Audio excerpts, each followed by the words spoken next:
welcome to Truth, Tradition, and the Silence. Today, we are with Christian Lea Anderson and Christoph Pareja.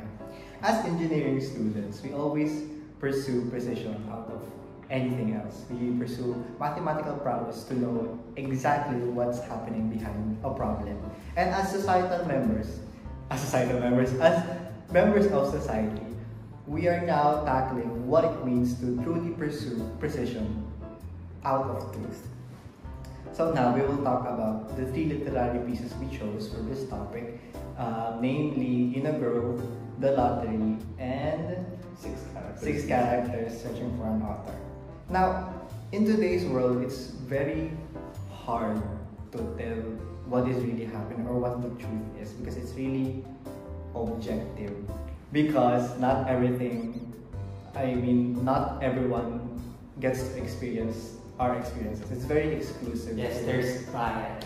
Yeah, there's bias. There's perspectives. It's very exclusive to a group of people. Like, for example, exclusive to this marginalized group of people or to this middle class or upper class, something like that. And in this literary pieces, it's very interesting to see how they explore objective truth. Like In a Grove, for example. What can you say about In a Grove and their objective truth? In a group, they share their own testimonies respectively, and each of them have very different perspectives and opinions, which could influence one another's perspective on who killed the victim. And then, mainly, they are unable to know what will be the main conflict. The readers, they will not know the main conflict of the story due to the difference in perspectives based upon the story. I remember when Miss discussed that the first time, and it was like such a mind-boggling puzzle to think about. Because, like I said, there are so many accounts to consider, and it's not that we are approached with the problem now, who is the killer, but at the same time, by the end of the story, it was like none of them really correlated with one another, and it was such like a big string of consequences that amounted to almost nothing. And it's like, in The Lottery, I feel like one of the most significant signs of characters being in play when it comes to objective truth is Old Man Warner. Whenever I read his lines, or whenever I encounter his character and reading his lines, he always insisted that the lottery exists and it should not be replaced or changed or tampered with. They also show resistance to change. Yeah, they show resistance to change, and it begs you the question that if the truth should be pursued as something inevitable, something not interchangeable, or something like that. Well, from Old Warner's perspective, he grew up doing the lottery, so you really can't blame him if he stands that the lottery should be done no matter what. Right. Well, I remember so many arguments with martial law with that, especially with late generation, or with the old generation. It's like they are so easy to defend what happened in the martial law. And not because they were there, not because they were there exclusively, but because there was so many bias that happened around, and they were naming it as like the golden era of the Philippines. And it's like at some points there was like an economical change for our country, but at the same time they were so easy to put a blind eye on what's really happening. And I think that's a perfect example for Old Man Warner. And in the Six Characters in Search for an Author, well, the six characters that went to life, when they were talking with the manager, they were arguing because the manager was insisting that they weren't real. But the fact that they're there, the six characters were trying their best to prove that they are real. They are real. They can talk, they breathe, they can express their thoughts, but still the manager isn't. It's like they are suppressed. Yes, their silence. What would you do in that situation? If you were the manager and characters from a fictional book came to life, would you consider them as human or fictional? I consider it as human, since possibly the natural first reaction for whenever you are feeling denied or suppressed, you'd Well, for us at least, we would like to voice out, of course. Right. So I believe that it is more human than fiction. I feel like as long as, in my opinion, I feel like as long as you have your own dialogue and you have your own emotions to let peek through, that makes you human enough to let your voice be heard.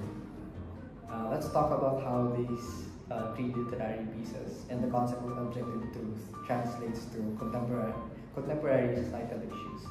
And what can you say about its correlation with In a Grove?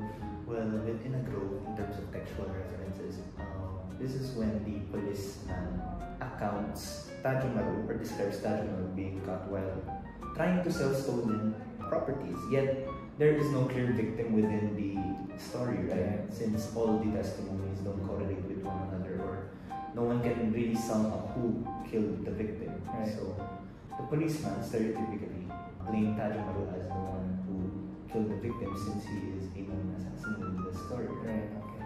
So normalized violence is shown and seen here, since it correlates within the Philippines and how it echoes red tagging practices wherein people are labeling someone as an enemy. Right, true. Often done without proof. Right. Because Tajumaru had a criminal record before, right? Yeah. And even then, there was no clear proof that he was the one who did it. But the policeman kind of blamed him anyways for it. And that's a clear example of red tagging here in the Philippines. And I feel like it's not talked about enough. Because with political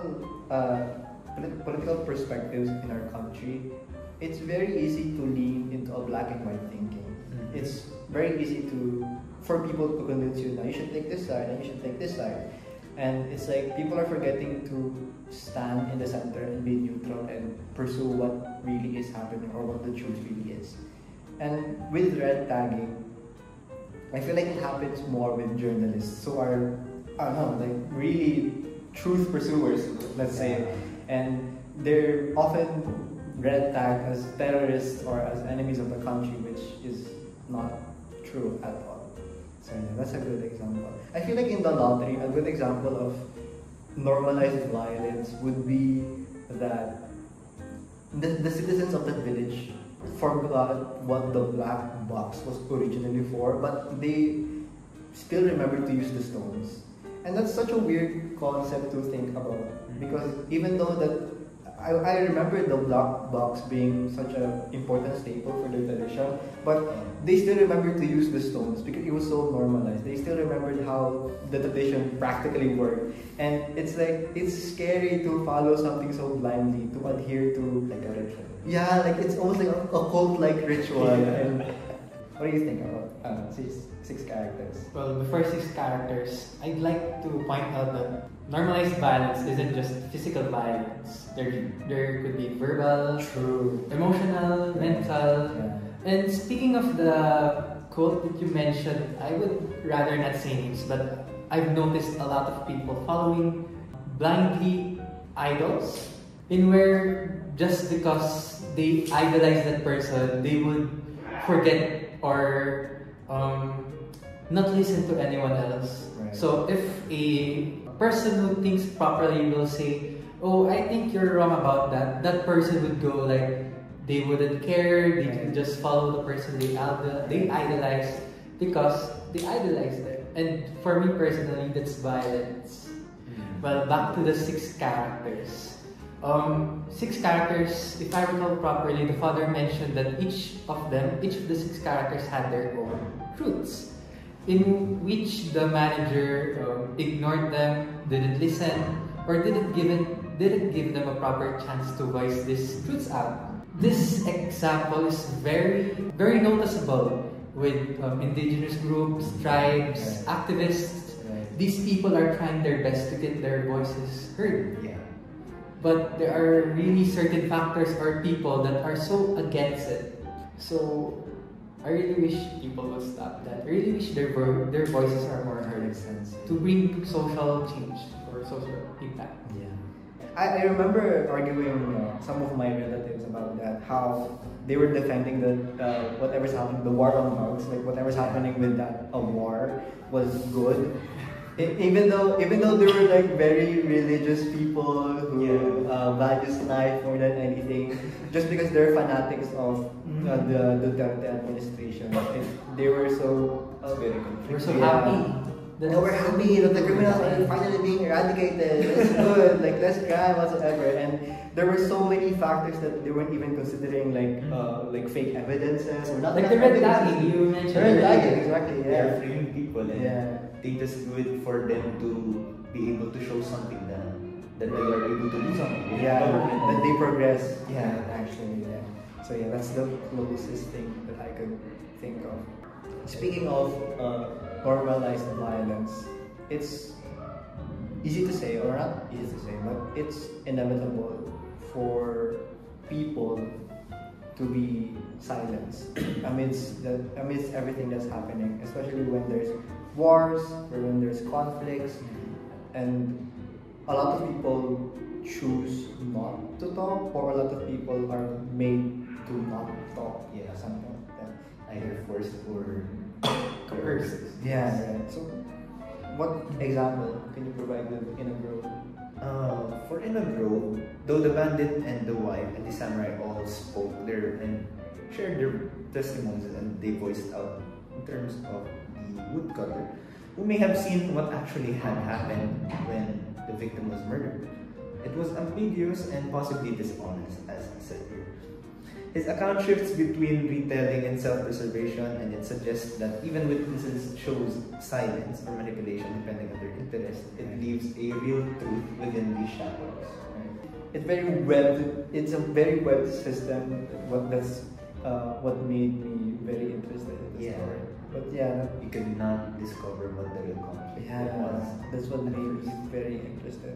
In the lottery, I feel like the clear example of this would be of like a dialogue being paralyzed is when Tessie Hutchinson was, I think she was pleading or crying, but there was a line that said, "It isn't right, it isn't fair," something like that. Yeah. And her voice was like being drowned out by the collective violence of the village, and the resistance that she made was too late at that point, and society's inertia in her world proves stronger than individualism. Behavior. Yeah, I think it can also mirror how it works, not just in the Philippines, but in a progressive society as well. What about six characters? Well, as we know, the six characters had a very tragic lives. And since these six characters came to life out of the book, these six characters are trying their best, as I mentioned before, to prove to the actors, managers that they are real. But since these actors and managers are all indifferent, they don't really care or listen to the voices of these six characters. Right. And as the stepdaughter mentioned from the literary piece, she mentioned that these tragedies that they have, that they will carry it their whole life. The experiences of these six characters are not believable for the manager and the actors and actresses, since they're fiction. Like, who would instantly believe that these six characters who came out of the book is instantly real? So you would have your doubts. So in the end, the six characters wouldn't have their voices heard by the audience. Yeah. Those three literary pieces shows how truth can be twisted by perspective, especially in a group. And in the lottery, it reminds us that some horrors are hidden in plain sight, and it was often justified by conformity. And in six characters, it gives voice to those who are often dismissed, misunderstood, and erased, like you said. And in a country like the Philippines, which is shaped by colonization, dictatorship, and the internet age, truth is not just a matter of fact, but of power. And we could no longer tell who gets to speak, who gets silenced, and how do we, as citizens, challenge the noise to uncover what really happened. It's a good reflection that maybe it's time we stop being passive about these things and start questioning whose version we're reading.